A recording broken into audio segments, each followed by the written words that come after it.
बिस्मिल्लाहिर्रहमानिर्रहीम। अस्सलाम वालेकुम friends, welcome to back my channel cooking with Aruba. खुश रहें, आबाद रहें, जहाँ रहें हमेशा हंसते मुस्कुराते रहें, आमीन। आज मैं केक लेकर आई हूँ आपके लिए, मार्बल केक। ये बहुत ही मज़ेदार और डिलीशियस सा है। कम बजट में बहुत बेहतरीन से केक आप घर में रेडी कर सकते हैं। तो चलिए बनाते हैं। ये देखिए, मैंने एक पैन ले लिया है, उसमें ऑयल अच्छी तरीके से ग्रीस करके और फिर मैदा डस्ट कर लिया अच्छी तरीके से। ये हम रेडी करके एक साइड पे रख लेंगे, ठीक है। अब ये देखिए, इसके अंदर मैं ये हाफ़ कप के बराबर ऑयल ले रही हूँ। कोई भी ऑयल आप यूज़ कर सकते हैं। और हाफ़ कप ही मैं पिसी हुई चीनी ले रही हूँ। सही है, मेजरमेंट दोनों का बराबर रहेगा। ये देखें, चीनी लें और उसको पीस लें अगर आपके पास पिसी हुई चीनी अवेलेबल नहीं है तो। अब इसे अच्छे से मिक्स कर लें। ये देखें, 2 से 3 मिनट आप इसको अच्छे से हल कीजिए। ये देखें, इस तरह मिक्सर से मिक्स कर लीजिए, ठीक है। अब यहाँ पर मैंने हाफ़ कप के बराबर दूध रखा हुआ है। ये दूध नॉर्मल टेम्परेचर पे है, फ्रिज का नहीं होना चाहिए। तो हम थोड़ा थोड़ा सा इसमें ऐड करेंगे, ये देखिए, और ऐड करते जाएंगे और इसे अच्छे से मिक्स करते जाएंगे। अब एक छलनी ले लेंगे और 1 कप के बराबर हम इसमें मैदा लेके और इसको छान लेंगे अच्छे से। ये मैदा मैंने पहले भी छाना हुआ है, लेकिन फिर भी दोबारा से इसको छान रहे हैं, ठीक है। अब मैदा जब अच्छी तरह से छन जाएगा तो इसके अंदर 1 टेबल स्पून इसमें भर के बेकिंग पाउडर का ऐड करेंगे और वो भी छान के लेंगे हम, ठीक है।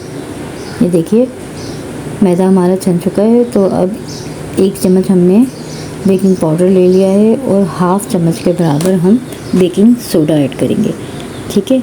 ये देखिए, बेकिंग पाउडर और हाफ़ चम्मच के बराबर बेकिंग सोडा, इसे भी हम अच्छे से छान लेंगे क्योंकि इसमें कोई भी गुठली ना रहे, ठीक है।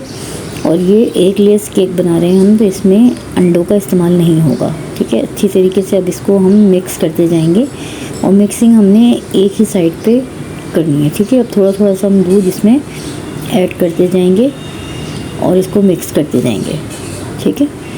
ये देखिए, बहुत जल्दी ये बैटर रेडी हो जाएगा और बिल्कुल फ्लॉपी हमने ये बैटर रेडी करना है। ये देखें, अगर यहाँ पे आपको रेसिपी पसंद आए तो प्लीज़ लाइक कीजिए, शेयर कीजिए अपने दोस्तों में और कमेंट में ज़रूर बताइए कि आपको मेरी रेसिपी कैसी लगी। ये देखिए, 1 टीस्पून के बराबर इसमें हम एसेंस का, वनीला एसेंस का ऐड करेंगे। आपके पास अगर ना हो तो आप इसे स्किप भी कर सकते हैं। आप इसकी जगह इलायची पाउडर भी यूज़ कर सकते हैं। ये देखिए, बैटर की थिकनेस हमने इतनी रखनी है। अब ये हम 3 पार्ट्स में डिवाइड कर देंगे, बिल्कुल इक्वली। ये देखिए, 2 जगह हमने इनको बॉल्स में निकाल ली है और एक में हम इसके अंदर ही रहने देंगे। बराबर से हमने ये डिवाइड किया है, तो ये 3 पार्ट हो चुके हैं, ठीक है। तो अब इसके अंदर हमने क्या करना है, ये देखिए, एक पार्ट के अंदर मैंने ऑरेंज फूड कलर जो होता है वो थोड़ा सा मिक्स किया है अच्छे तरीके से, और वो इसमें मिक्स करके अच्छे से हम हल कर लेंगे, मिक्सिंग कर लेंगे, ठीक है। ये ऑरेंज कलर बन जाएगा। और दूसरे वाले पार्ट में हम कोको पाउडर 1 से 1.5 चम्मच इसमें ऐड करके वो इससे में अच्छी तरीके से मिक्स कर लेंगे, तो ये चॉकलेटी फ्लेवर में बन जाएगा। और एक को हम ऐसे ही वाइट रहने देंगे, ठीक है। तो ये 3 कलर में हमारा बैटर रेडी हो चुका है माशाल्लाह। और आप इसकी कंसिस्टेंसी भी अच्छे से चेक कर सकते हैं, ना हाथ से ज़्यादा थिक रखनी हमने, ना ही बिल्कुल रनी। अब ये देखिए, सबसे पहले हम ऑरेंज वाला ऐड कर रहे हैं 2 से 3 चम्मच।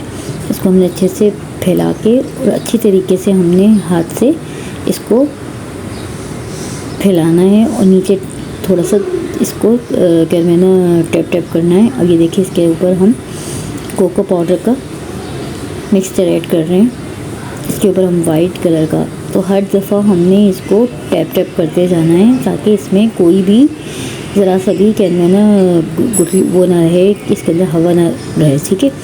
इसी तरह से हम एक के ऊपर एक लेयर बिछाते जाएंगे 2 से 3 चम्मच में, ठीक है। देखिए, ऑरेंज, वाइट और चॉकलेट, तो ये 3 कलर में हमारी लेयर्स बनती जाएंगी। ये खुद ही फैलता जाएगा जब हम इसको टैप करेंगे, ठीक है। तो ये देखिए, अगर आपको यहाँ पे रेसिपी पसंद आ रही है तो जल्दी से मेरे चैनल को सब्सक्राइब कीजिए, बेल आइकन को ज़रूर हिट किया कीजिए, इससे हमें बहुत हौसला मिलता है। ये देखें, और कमेंट में ज़रूर बताइएगा कि आपको आज की रेसिपी कैसी लगी। देखें ये माशाल्लाह से कितनी प्यारी सी इसके अंदर लेयर्स बनती जा रही हैं, आप देख सकते हैं। ये इसी वक्त लेयर्स माशाल्लाह से बहुत प्यारी सी बन रही हैं। बस ये थोड़ा सा ही हमारे पास बैटर बचा है, तो इसे भी हम अच्छे से ऐड कर देंगे और सारी की सारी हमारी ये लेयर्स रेडी हो जाएंगी। लेकिन याद रखें आपने इसको टैप टैप लाजमी करना है, क्योंकि टैप टैप करेंगे तो इसमें हवा बाकी नहीं रहेगी, तो हवा सारी निकल जाएगी। तो हमारा केक इक्वली रेडी होगा, बिल्कुल जालीदार और सॉफ्ट बनकर रेडी होगा। ये देखिए अब हमने सारी लेयर्स इसमें लगा ली हैं, तो एक टूथपिक ले लेंगे और टूथपिक से हम इसको इस तरह से हम लाइंस क्रिएट करेंगे। ये देखें ये हमें आउटर से इनर कॉर्नर की तरफ लेकर आनी है। तो ये हमने 4 लाइनें लगाई और उसके बाद 4 की 8 लगा ली। ठीक है, ये 8 हमारी लाइनें बनके रेडी हो गई हैं। ये आप देख सकते हैं कितना खूबसूरत बन रहा है, ये बना है। तो ये हमने पतीला रख लिया था, उस पतीले के अंदर कुछ भी नहीं, सिर्फ एक हमने स्टैंड रखा था और 10 मिनट पहले से हमने इसको प्री हीट करने के लिए रख दिया था। ठीक है, अब इसे तकरीबन 30 से 35 मिनट के लिए हम रख देंगे, कोई वेट रख के। ये देखिए 35 मिनट बाद हम चेक कर लेते हैं, हमारा केक रेडी हो चुका है। ये देखिए कोई टूथपिक इसके अंदर से गुजार लेते हैं, आप देख सकते हैं ये बिल्कुल क्लीन आ रही है। तो इसका मतलब है कि हमारा केक बिल्कुल सॉफ्ट और अच्छा बना है, इसमें कोई चिपक नहीं है। तो हमारा केक रेडी हो चुका है, आप देख सकते हैं इक्वली ये फूला है। ये देखिए इसका बॉल बिल्कुल क्लीन है। अब इसे कट कर लेते हैं। ये देखिए बहुत ही मज़ेदार, इसमें हर तरफ एक जैसी ही लेयर्स बनी है माशाल्लाह से, और खाने में भी ये बहुत मज़े का है। तो अब इजाज़त दीजिए, अल्लाह हाफिज़।